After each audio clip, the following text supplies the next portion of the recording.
Banyak kawan-kawan saya di Malaysia, fans Harimau Malaya cakap, bilang kalau skuad Malaysia yang kali ini yang tampil di FIFA Matchday melawan Syria dan Cina ini adalah skuad terbaik yang pernah dimiliki, yang pernah dipanggil Kim Pan-gol. Konon katanya mereka adalah pemain-pemain yang sedang berada dalam Golden Age, dalam usia emas dengan pengalaman yang sangat banyak dan luar biasa. Nah, benarkah ini saudara-saudara? Nah, benar apa tidak? Halo saudara-saudara, jumpa lagi dengan komentator gadungan di sini. Dengan komentator yang gadungan. Seperti biasa, saudara-saudara, seperti biasa. Kalau kita sudah bertemu, pasti akan ada yang kita bicarakan tentang sepak bola di seputaran Asia Tenggara, di negara-negara serumpun, negara-negara jiran, negara-negara tetangga, di Indonesia, Malaysia, Thailand, Vietnam, Myanmar, Laos, Kamboja, Singapura, Brunei Darussalam, Filipina, Timor Leste, dan mana lagi ya? Dan sekitarnya. Semua akan kita bahas, baik yang bermanfaat maupun yang tidak bermanfaat, baik yang berguna maupun yang tidak berguna, baik yang menyenangkan maupun yang membuat sedih, baik yang menghibur maupun yang benar-benar membosankan. Pokoknya bebas saudara-saudara, bebas. Yang penting sopan.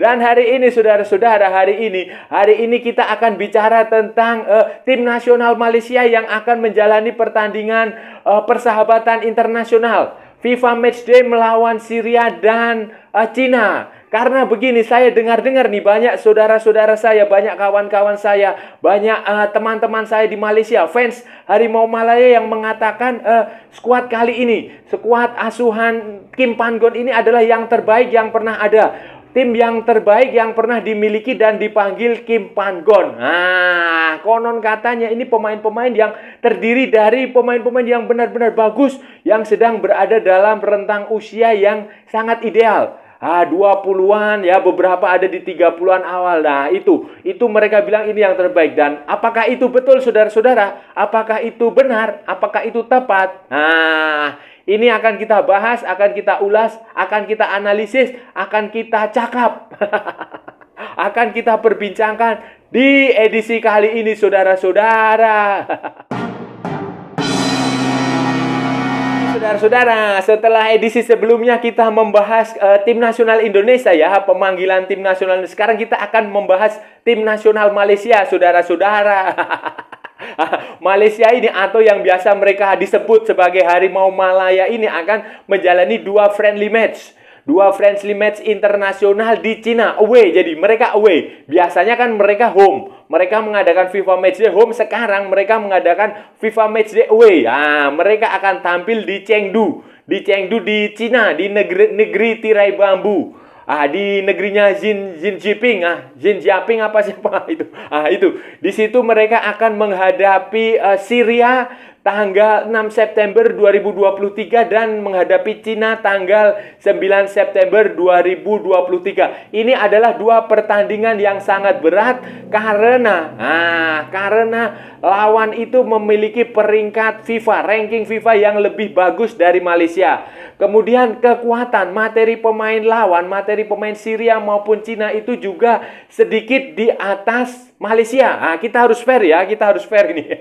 Memang faktanya seperti itu. Faktanya kekuatan Cina dan kekuatan Syria itu jauh di atas Malaysia. Sehingga ini akan bagi Malaysia ya, bagi tim nasional Malaysia, bagi penyokong Malaysia, bagi fans Malaysia, ini akan menjadi tantangan yang sangat menarik karena mendapatkan lawan yang berat, melawan yang tangguh dan tidak bermain home. Tapi dua pertandingan ini saudara-saudara, Kim Pan-gol ini terlihat sangat serius, sangat bersungguh-sungguh. Dia tidak ingin bermain-main, dia tidak mau eksperimen, dia tidak mau mencoba-coba pemain. Terbukti saudara-saudara, dari pemain yang dipanggil, dari semua pemain yang dipanggil itu hanya ada dua pemain yang belum memiliki caps. itu adalah Asri Ghani, goalkeepernya Kuala Lumpur City, dan Hong Wan, midfieldnya Johor Darul Takzim. Selebihnya, saudara-saudara, selebihnya adalah pemain-pemain yang sudah terbiasa bermain bersama di Harimau Malaya. Pemain-pemain yang sudah memiliki lebih dari, ya banyaklah, banyak caps.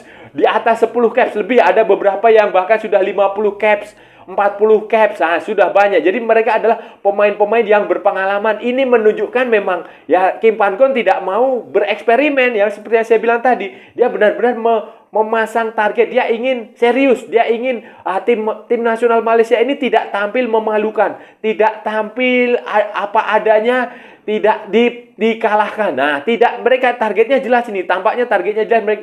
Mereka tidak mau kalah dengan memalukan di Cina nanti, melawan Syria dan melawan Cina. Karena itu ya, kalau sudah lihat pemainnya itu ya, ada nama-nama seperti Akia Rashid, kemudian si Aguero, Ezekiel Aguero, Arif Aiman, Safawi Rashid, Faisal Halim, Darren Lock, itu masuk di situ. Kemudian seperti Hendrik, Paulo Josue, Stuart Wilkins, kemudian Brendan Gunn, Quentin Cheng, ada lagi Daniel Ting, Dominic Tan, Junior Echdal, Dion Kul, Corbin Ong, Matthew Davis, apalagi? Siapa lagi?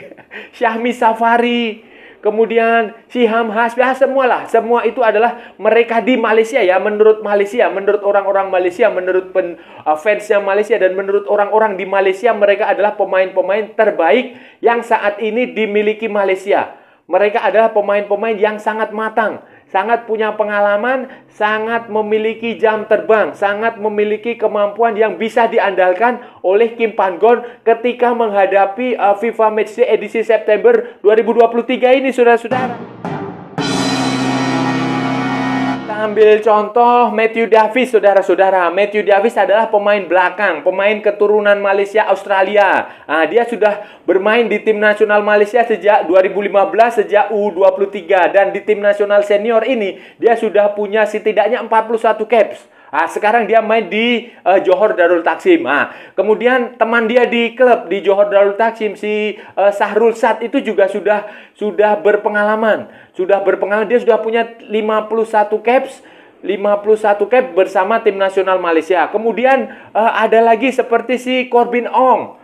Corbin Ong itu sudah punya 25 caps. Syahmi Safari juga punya 25 caps.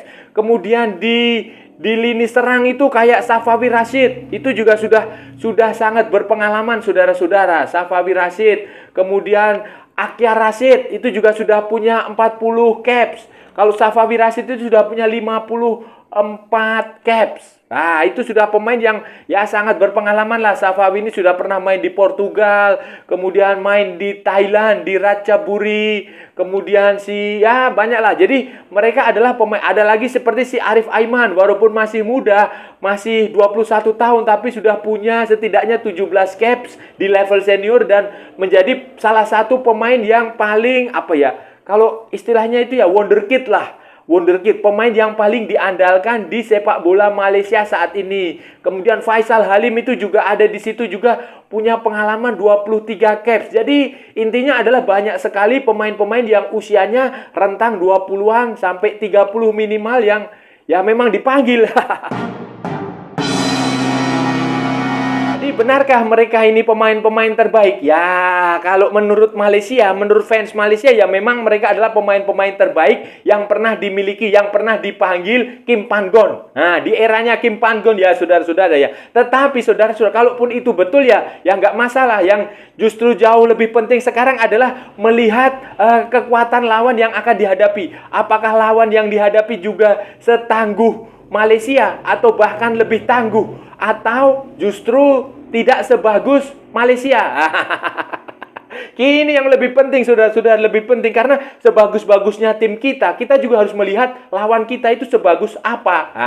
Kalau kita lihat, kita ambil contoh pertama aja, karena ini pertandingan pertama melawan Syria. Kita lihat aja Syria, saudara-saudara. Syria ini secara statistik ini mereka memang baru menang sekali dari sepanjang 2022 dan 2023 dari ada 1, 2, 3, 4, 5, 6, 7, 8, 9, 10.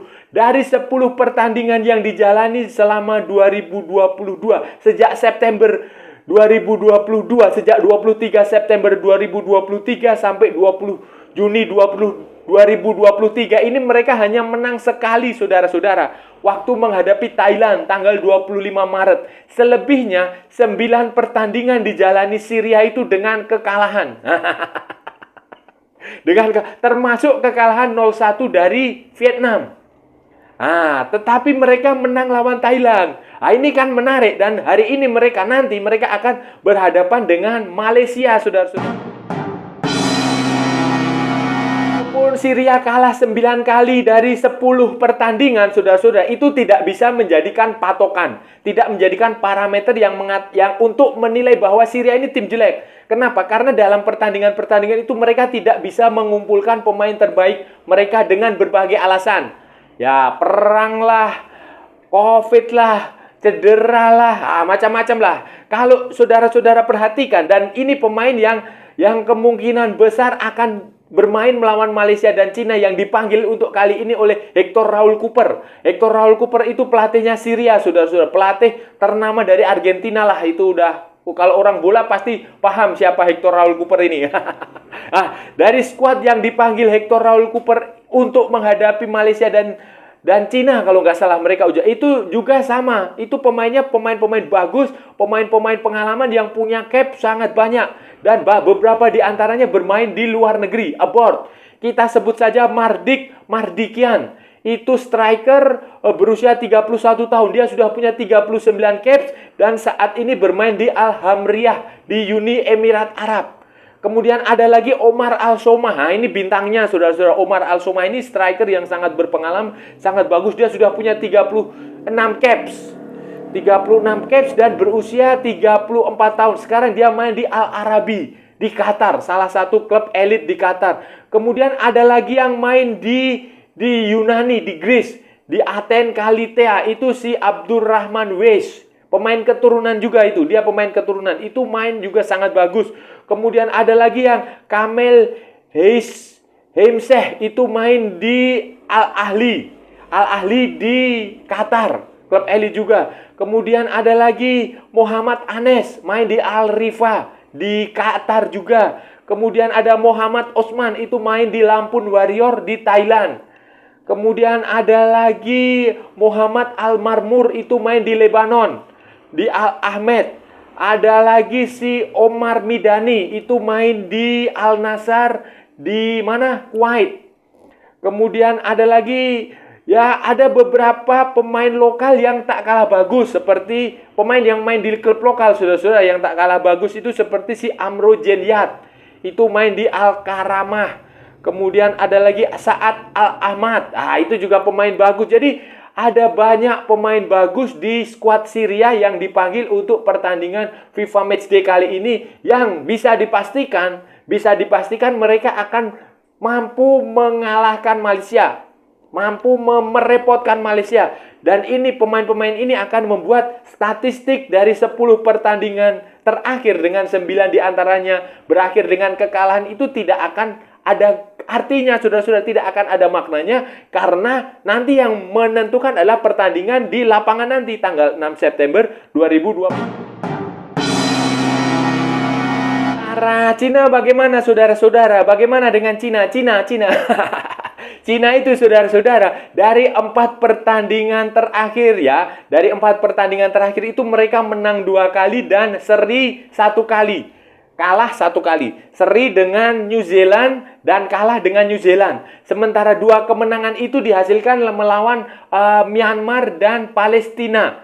Melawan Myanmar dan Palestina. Dan skuad pemain yang dipanggil oleh pelatih mereka itu asal Serbia, namanya Aleksandar Jankovic, pelatih dari Serbia yang sudah lama bekerja di Cina, karena dia dulunya adalah pelatih di tim nasional Cina U19, tim nasional Cina U20, U23, dan dia sudah cukup lama dan cukup mengerti, cukup memahami karakter sepak bola Cina, cara bermain sepak bola Cina, dan dia sudah sangat paham kualitas pemain Cina. Jadi si Alexander Jankovic ini tidak kesulitan untuk memanggil pemain-pemain terbaik Cina yang saya katakan ini mayoritas itu bermain di Liga Super Cina. Sama seperti Malaysia yang mayoritasnya bermain di Liga Super Malaysia. Kalau Cina ini mayoritasnya bermain di Liga Super Cina. Tidak ada pemain abroad, saudara-saudara.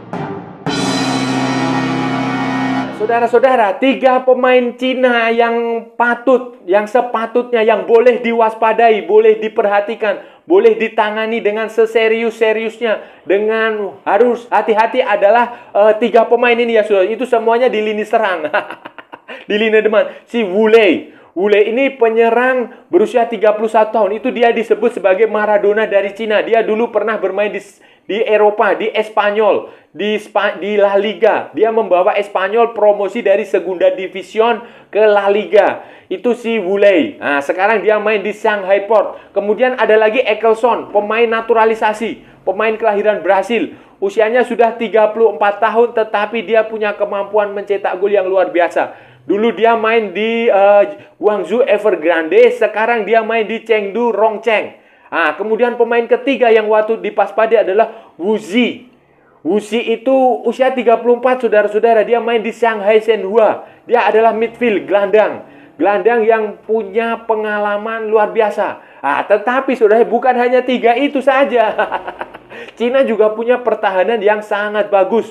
Mereka punya 2 kiper yang tampaknya ini bikin Alexander Jankovic ini bingung siapa yang akan dipilih. Ada 2 kiper yang tangguh, itu si Yan Yunling dari Shanghai Port dan si Wang Dalei itu dari Shandong Taishan. Kemudian di backnya, center backnya itu, pemain belakang itu ada Zhang Lingpeng. Itu sangat berpengalaman, sangat tinggi posturnya, sangat bagus. Mampu intercept bola atas, bola bawah. Tenanglah, itu pemain dari Shanghai Port. Shanghai Port, saudara. Walaupun Shanghai Port itu kemarin kalah di playoff Liga Champion Asia dari klub Thailand kalau nggak salah. Tapi mereka itu punya pemain yang sangat-sangat bagus yang menjadi mayoritas itu bermain di tim nasional. Jadi mayoritas pemain Cina yang sekarang ini dipanggil itu berasal dari Shanghai Port. Ya sama dengan Malaysia lah, yang mayoritas dari Johor Darul Taksim. Itu berarti mereka ini sangat padu. Tidak butuh waktu lama untuk adaptasi. Chemistry mereka itu sudah jadi. Karena ini pemain-pemain dari Shanghai Port ini sama seperti pemain-pemain JDT di Malaysia itu adalah backbone, tulang punggung. Mereka adalah menghuni starting line up di inti, saudara-saudara, di posisi-posisi kunci itu adalah pemain dari Shanghai Port. Jadi ya saya rasa ini skuad yang bagus lah, dan Malaysia mungkin saja akan kesulitan. Bukan hanya mungkin. Akan sangat kesulitan menghadapi Cina maupun menghadapi Syria, saudara-saudara. Lalu, apa yang harus dilakukan? Apa yang harus dikerjakan Kim Pan-gon supaya Malaysia tidak kalah?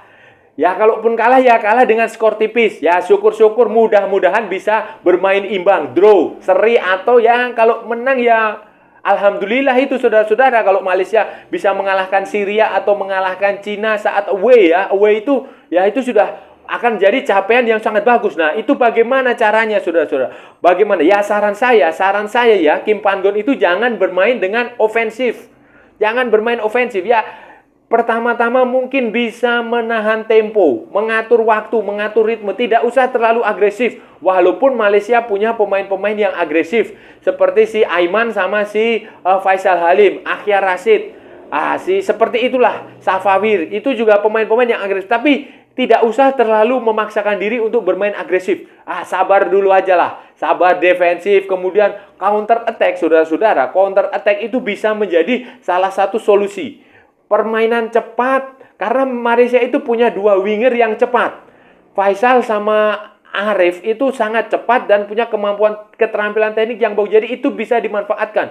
Jadi bermain defensif, nanti ketika lawan melakukan kesalahan, ketika para pemain Malaysia bisa merebut bola, langsung arahkan bola itu kepada Faisal atau si Arif.